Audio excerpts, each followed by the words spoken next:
Welcome to Courtside, everyone, a discussion of the legal issues surrounding Donald Trump and his presidency. It is day 77 after the election, 11 weeks, and we have just a few hours left in the presidency of Donald Trump. The litigation count stands at 1 out of 65 cases that Donald Trump won. That case got him no votes. The insurrection count stands at 1 case at the United States Capitol, and unfortunately more in state capitals as well. Now, the insurrectionists that were busted after last week's attack are arguing that Donald Trump should pardon them. They're saying, look, we had your back, now you should have ours. Sources close to the administration tonight are saying that Trump is not going to issue any sort of blanket pardon because it would play poorly at his impeachment trial. It may have taken 1,457 days, but it looks like finally a few Trump supporters have figured out who their president actually is. A number of GOP leaders, including Mike Pence, are expected to skip tomorrow's 8 a.m. big Trump send-off celebration and instead attend the inauguration with all of its A-list celebrities. I mean, I would too. I have a feeling that Trump's rendition of the national anthem is not going to be quite as good as Lady Gaga's. Donald Trump has been an unmitigated disaster. And tonight, I was thinking I was going to talk about the pardons that he's going to issue, but he's late on them, so they haven't come out. So instead, I wanted to spend the time telling you a story about something I don't think that you're going to hear tomorrow, but it reveals the way in which America's values have been under assault for the last 4 years and how they're now back. It involves the Muslim ban. So you might remember that first Friday of the Trump administration and those scenes at the airports. You know, Donald Trump had campaigned on the promise of a Muslim ban. He said, I, Donald J. Trump, are calling for a complete and total shutdown of all Muslim immigration to the United States. And he also said, quote, I think Islam hates us. And so on that first week, he banned most immigration from 7 countries with overwhelmingly Muslim populations, between 90.9% and 99% Muslim populations. His executive order was formally called, quote, protecting the nation from foreign terrorist entry into the United States. Preventing terrorism was a flimsy pretext for what was a totally Islamophobic policy that primarily affected countries that were known to have little security threat. And as we learned about on January 6th, the real terrorist threat, that call, was coming from inside the White House, not from these countries. Anyway, my legal team and others sued right away and got the travel ban struck down, that first iteration. Trump revised it, and we went into court right away, and we got that one struck down too.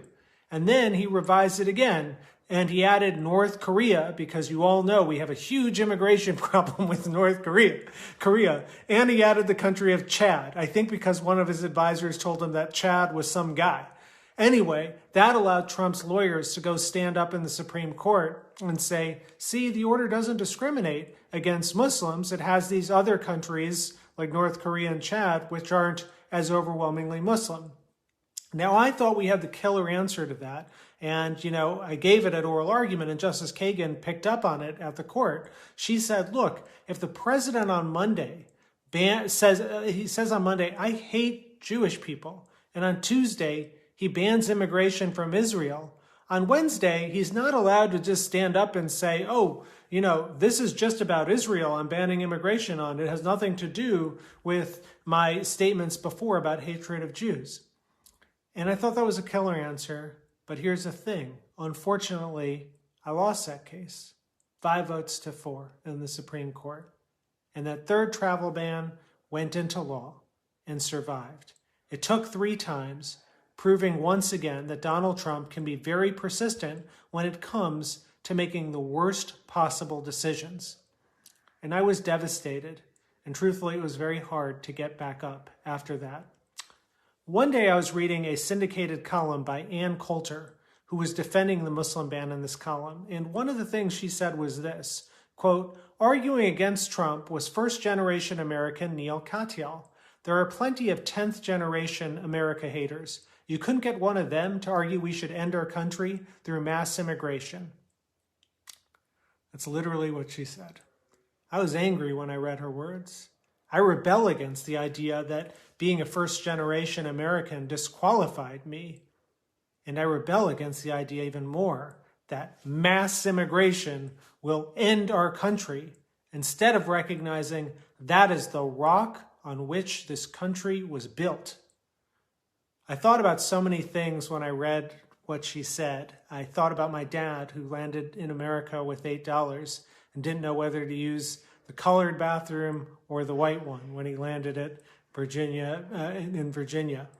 And I thought about his first job offer, which was at a slaughterhouse, which is not a great job for a Hindu. And I thought about all the hate mail I kept getting as calling me a Muhammad lover and the like for, defending this, attacking this Muslim ban.